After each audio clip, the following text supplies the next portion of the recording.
Queridos e amados irmãos, é com alegria que eu passo por aqui, vos saudando com a paz do Senhor Jesus. O meu desejo hoje é compartilhar uma reflexão com vocês, que está na segunda carta de Paulo aos Coríntios, capítulo de número 1, 2 Coríntios, capítulo 1, do verso 3 ao 5, está escrito assim: Bendito seja o Deus e Pai de nosso Senhor Jesus Cristo, o Pai de misericórdias e Deus de toda consolação. É Ele que nos conforta em toda a nossa tribulação, para que possamos consolar os que estiverem em qualquer angústia, com a consolação com que nós mesmos somos consolados por Deus.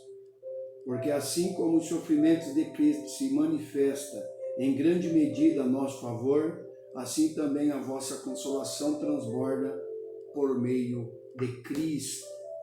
Carta do apóstolo Paulo aos irmãos de Coríntios, que eu quero usar como base naquilo que nós vamos meditar hoje. E a temática dessa reflexão é gratidão através do sofrimento.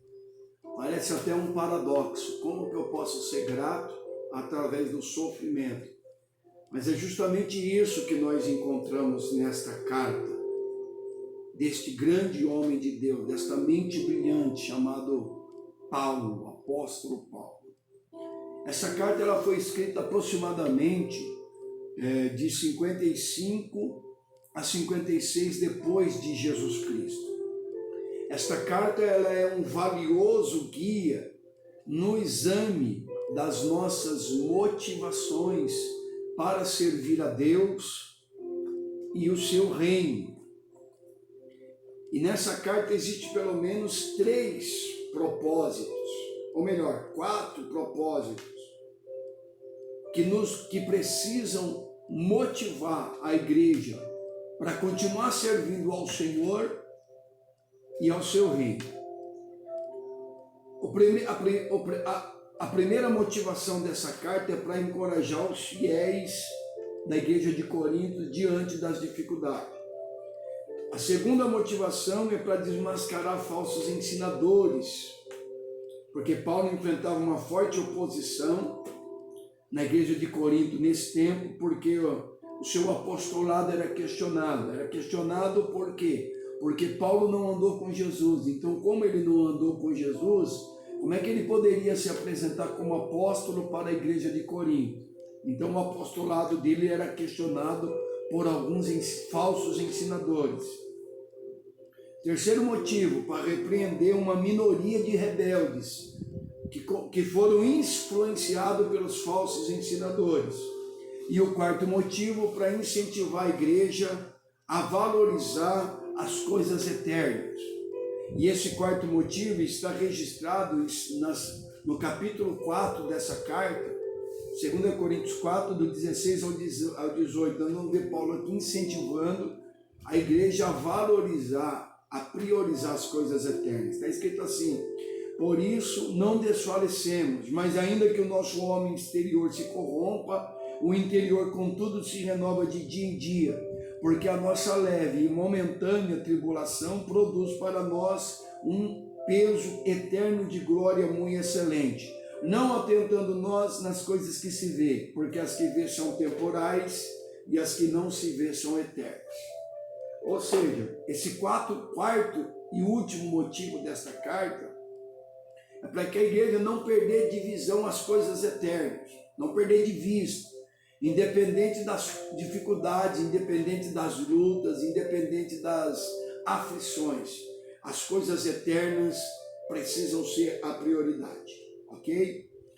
E eu quero destacar aqui, com a ajuda do Espírito Santo, algumas coisas nesses versos para a gente usar como base para essa ministração. Primeiro, embora o teor que está sendo tratado aqui seja sobre as tribulações que a igreja estava enfrentando, Paulo inicia a carta demonstrando a sua gratidão ao Senhor, independente dos sofrimentos. É o que está no verso 3. Ele começa dizendo: bendito o Deus e Pai de nosso Senhor Jesus Cristo, o Pai de misericórdias e Deus de toda consolação. Então percebemos que Paulo começa engrandecendo a Deus, agradecendo a Deus.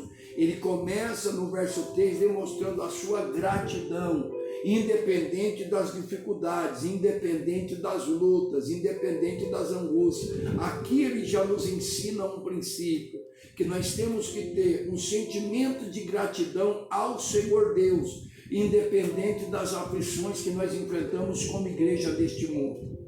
E esta gratidão de Paulo aqui está embasada em duas coisas de Deus. Você pode me perguntar, pastor, no que Paulo está se embasando para ter esse sentimento de gratidão?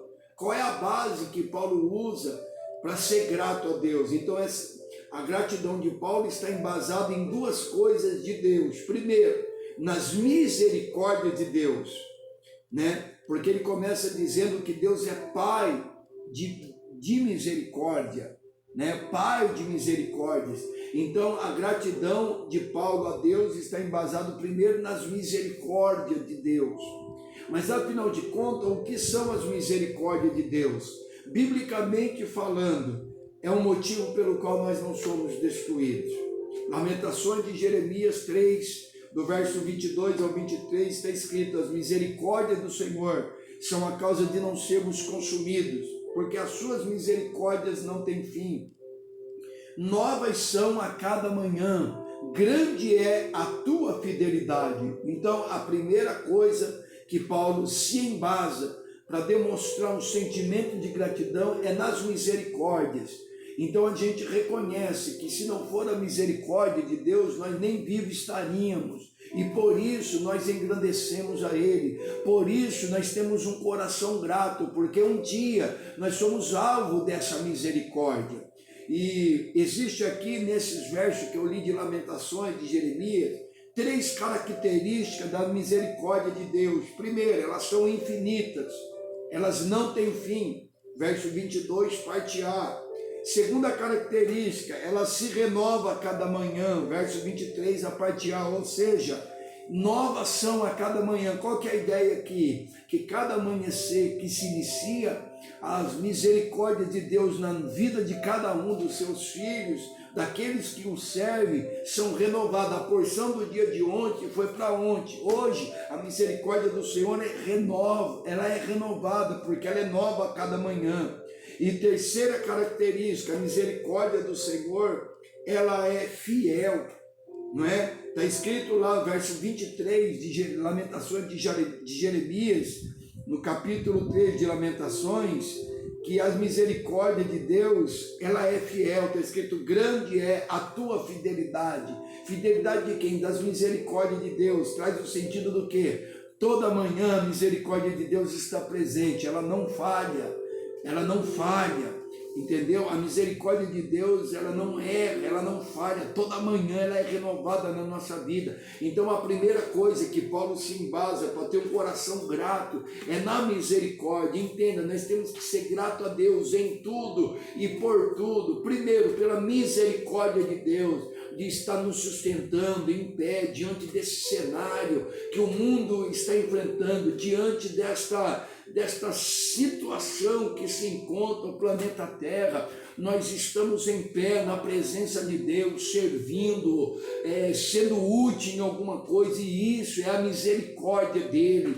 Nós só estamos em pé pela infinita misericórdia, pela bondade, pela graça, pelo amor de Deus que nos constrange. Então isso precisa ser uma motivação para mim ter um coração grato, independente das dificuldades que eu enfrento.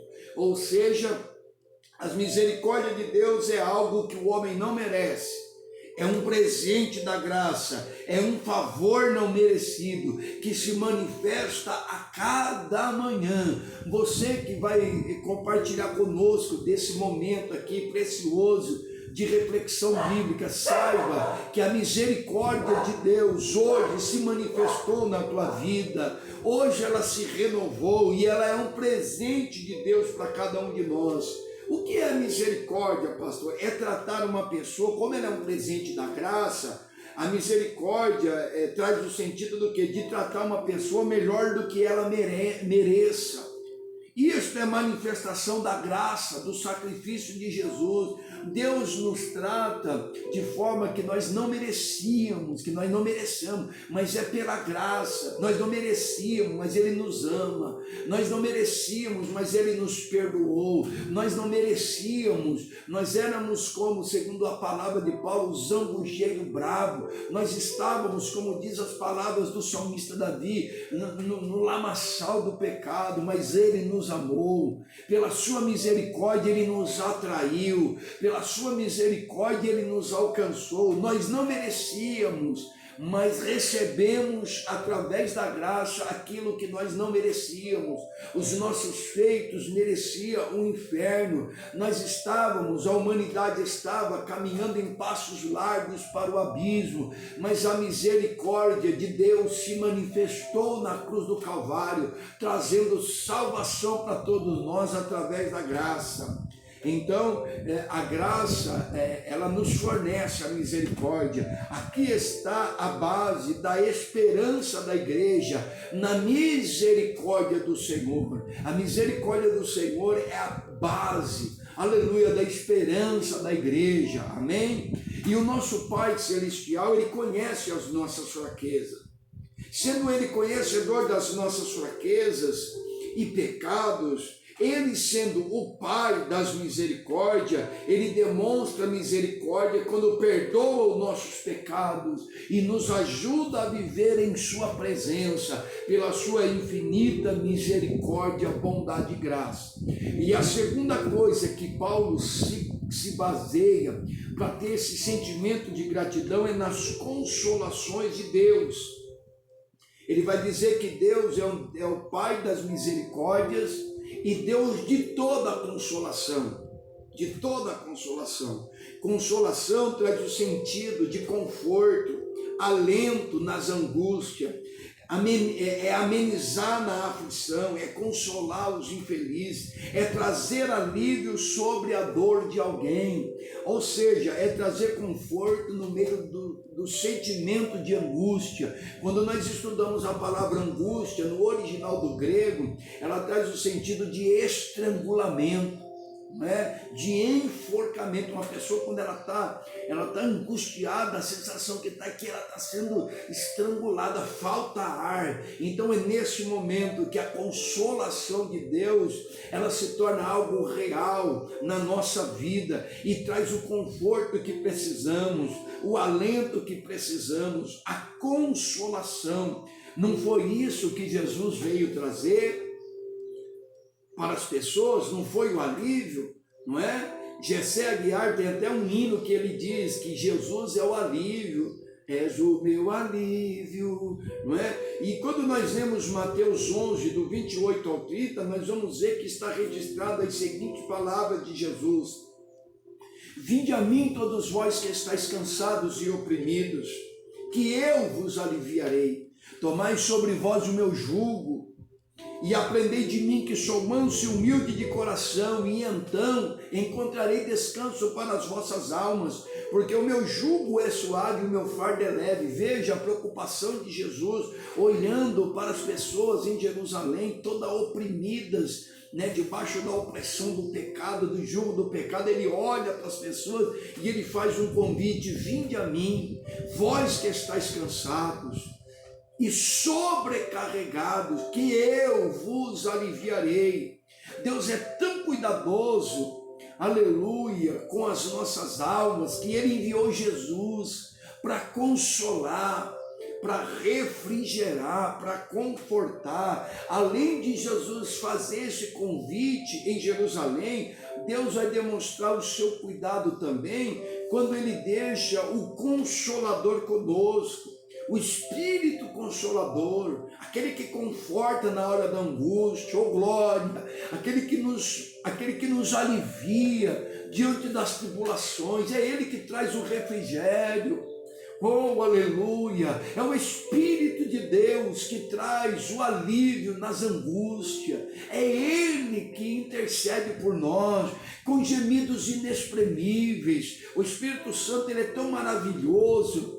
O Espírito Santo, ele é tão santo, ele é tão Deus, que Ele é esse conforto que nós temos. E Deus, sabendo das dificuldades que a igreja enfrentaria, Ele não só enviou o Consolador, mas Ele permitiu que o Consolador viesse habitar dentro de nós. Eu tenho uma palavra para você: o Espírito do Senhor, Ele vai te consolar nessa aflição que você está enfrentando, nessa angústia que você está enfrentando. O Espírito do Senhor vai trazer o refrigério, oh glória. O Espírito do Senhor vai trazer o conforto, o Espírito do Senhor vai trazer o alívio. Ele mora dentro de você. Você que entregou a tua vida a Jesus, você que se rendeu ao sacrifício de Jesus, você que é temente ao nome de Jesus, o Espírito Santo habita dentro de você e Ele vai trazer este conforto que você precisa,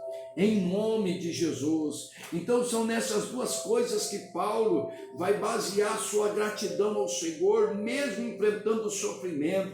Por isso a temática da mensagem: gratidão em meio ao sofrimento. Então Paulo se baseia no que? Nas misericórdias de Deus, o Pai das misericórdias e o Deus de toda a consolação. Então é nessas duas coisas. Nunca se esqueça: o nosso Deus é Pai de misericórdia e Ele é o Deus de toda a consolação. Quando nós lemos o verso 4, a parte A, o verso que nós lemos para embasar essa reflexão, o texto nos ensina que a consolação de Deus se manifesta nos dias de tribulações. Olha as palavras de Paulo: o Deus de toda a consolação, que nos consola em toda a nossa tribulação.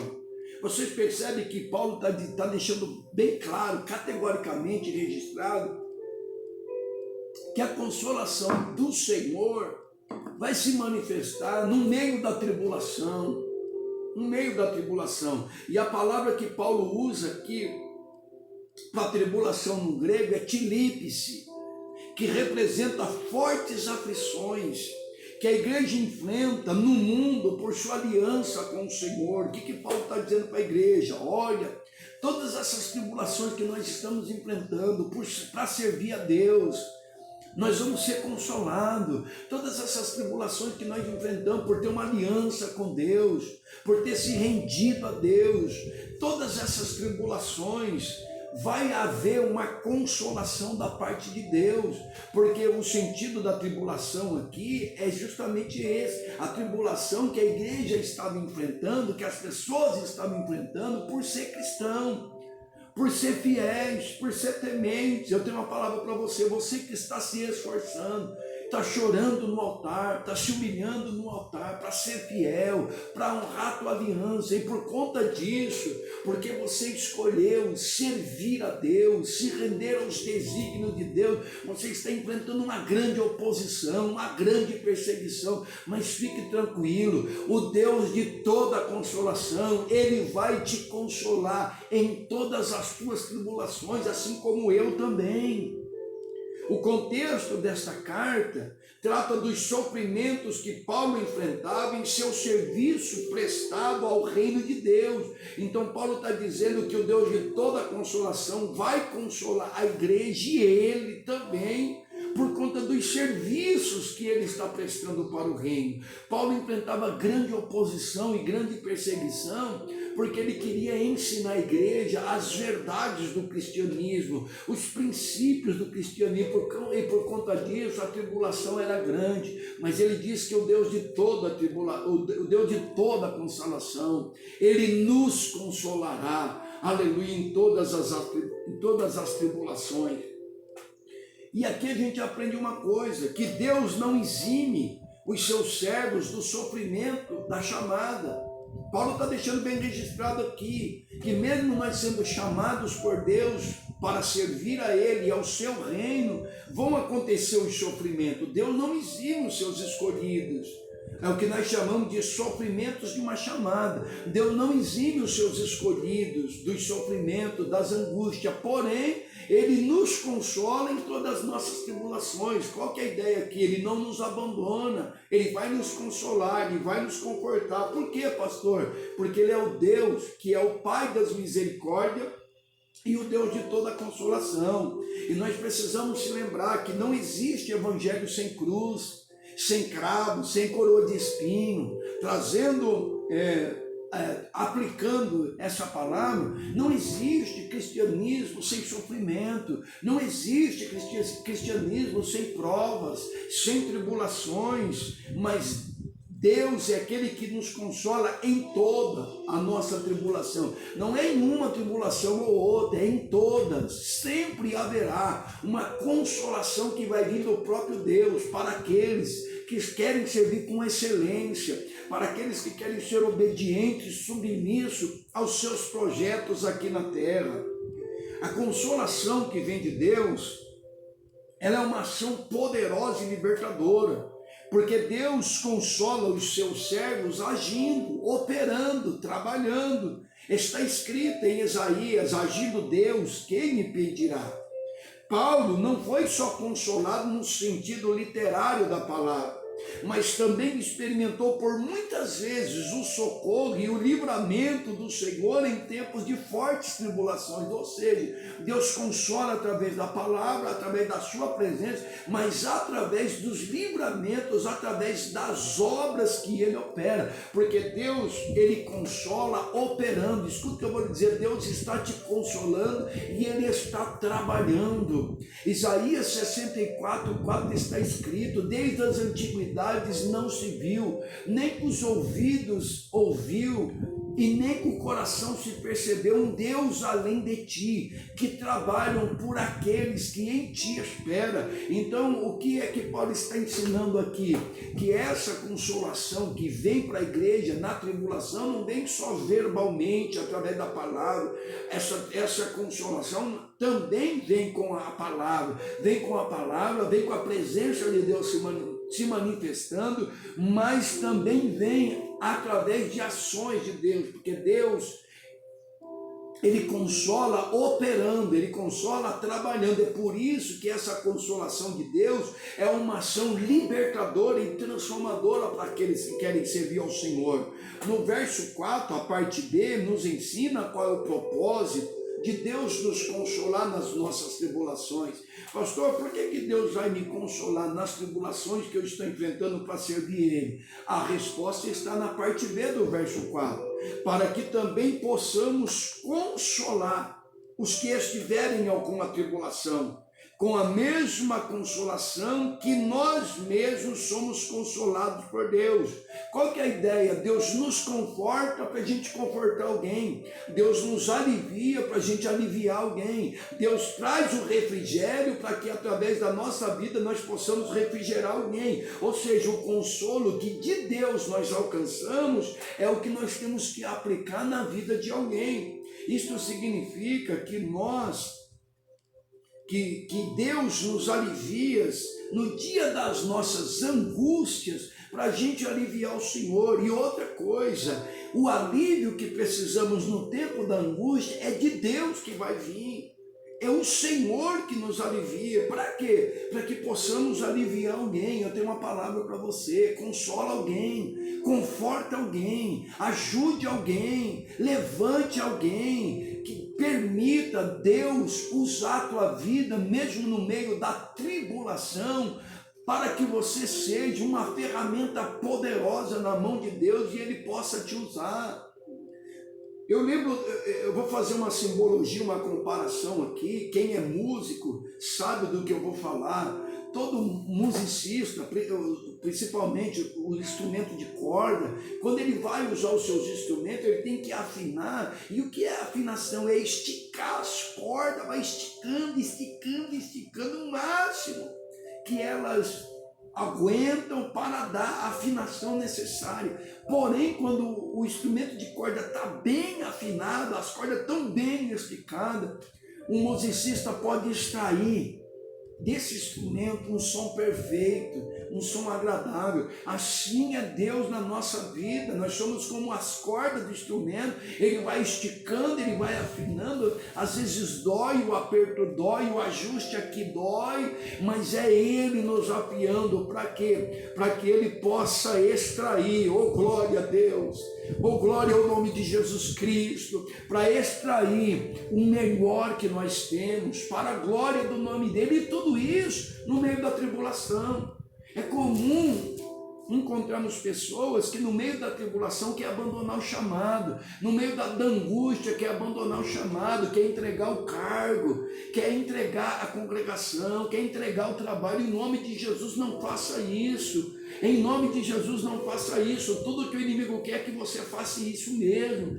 E eu tenho uma palavra de Deus. Pastor, por que eu não posso fazer? Porque o Pai das misericórdias, Deus de toda a consolação, irá nos consolar no dia da tribulação, para que a gente possa consolar aqueles que precisam, com a mesma consolação que nós recebemos de Deus.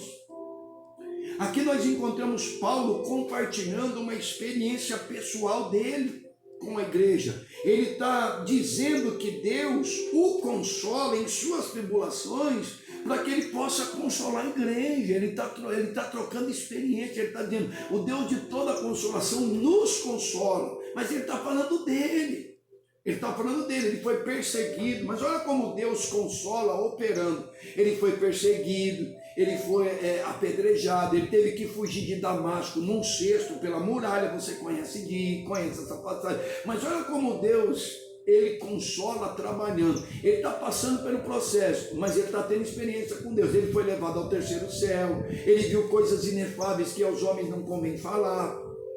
Ele recebeu revelação sobre o arrebatamento, ele recebeu revelação sobre o amor. É ele que escreve em 1 Coríntios 13 sobre o amor, é ele que escreve sobre as profecias no 1 Coríntios 14, é ele que escreve sobre o arrebatamento da igreja e a transformação desse corpo material num corpo glorioso em 1 Coríntios 15. É ele que... Então Paulo é o seguinte, ele está caminhando, ele está passando por tribulação para servir a Deus, mas está tendo experiência, mas está tendo revelação, mas está tendo intimidade. Escuta o que eu vou lhe dizer, continua caminhando, mesmo no meio da tribulação, porque enquanto você caminha, Deus vai te dando experiência. Enquanto você caminha, o teu nível de relacionamento com Ele vai mudando, o nível vai mudando, aleluia, a fase vai mudando, e na tribulação que nós enfrentamos, Ele vai nos consolando. É isso que Paulo está dizendo, Deus nos consola. Para quê? Para consolar os demais. E ele está trocando experiência com a igreja. E é interessante a gente lembrar isso, que eu vou te falar agora. Só mesmo quem já foi pessoalmente consolado sabe o verdadeiro valor do consolo no meio das dores da vida. Só quem já provou do consolo de Deus, oh glória a Deus, que sabe como é importante. O consolo de Deus, ele vem com ações libertadoras, ok? E são essas pessoas que já provaram um dia desse consolo, que conseguem consolar outras pessoas estando em tribulações. São essas pessoas que foram ajudadas por Deus na tribulação, que conseguem se colocar na mão de Deus, para que Deus use a vida dele para ele alcançar alguém. Vou dizer de novo, se coloque na mão de Deus, mesmo enfrentando as dificuldades, para servir a Ele. Mas, por favor, seja uma ferramenta de Deus nessa geração para ajudar alguém, porque isso é cristianismo. Então, só quem passou por isso é que entende o consolo de Deus. Só quem já passou por isso sabe o verdadeiro valor. E eu estou falando com pessoas aqui que já foram consoladas e continuam sendo consoladas. Quantas vezes nós que estamos envolvidos no chamado, nós que estamos envolvidos no ministério, dobramos o joelho e choramos diante das circunstâncias. Quantas vezes lavamos o altar com as nossas lágrimas? E é o seguinte, Deus entra em ação e nos consola de uma forma tão tremenda, tão gloriosa, e a gente chega à seguinte conclusão: eu preciso ter gratidão a esse Deus mesmo no meio do sofrimento. Quando a gente somos consolados por Deus, nós entendemos verdadeiramente na íntegra que essa é uma das funções do Espírito Santo em nossas vidas. Ou seja, só quando nós somos consolados por Deus é que entendemos que é de Deus que vem o nosso consolo. Eu estou falando com alguém aqui nesse vídeo, nessa reflexão. Eu ia falar nessa tarde, aqui para mim é tarde, né? Mas eu não sei que hora você vai ver o teu vídeo. Esse vídeo pode ser de madrugada, de manhã, não sei. Mas nessa oportunidade, eu quero te lembrar, o teu consolo vem de Deus. Você está esperando consolo de seres humanos, de homem, muitas vezes eles não vêm, eles não se manifestam. A sensibilidade está cada vez mais extinta no nosso meio, mas eu posso te dizer, pode faltar o consolo de um ombro amigo de um homem, mas o consolo que vem da parte de Deus nunca vai faltar, e Deus vai te consolar nessa tribulação que você está enfrentando. Quando somos consolados pelo Senhor, isso aqui é muito forte, isso aqui é muito importante, como tudo que eu estou falando aqui. Quando nós somos consolados pelo Senhor, recebemos poder. Esse poder no grego é dunamis, ou dínamos, que traz a conotação de dinamite, de explosão. Ou seja, na experiência pessoal de sermos consolados por Deus, há em nós uma manifestação de dínamos, de poder. Essa consolação vem, é como uma explosão que acontece dentro de nós, que nos habilita, oh glória, a permanecer em pé diante da circunstância. É como uma dinamite que explode para nos capacitar para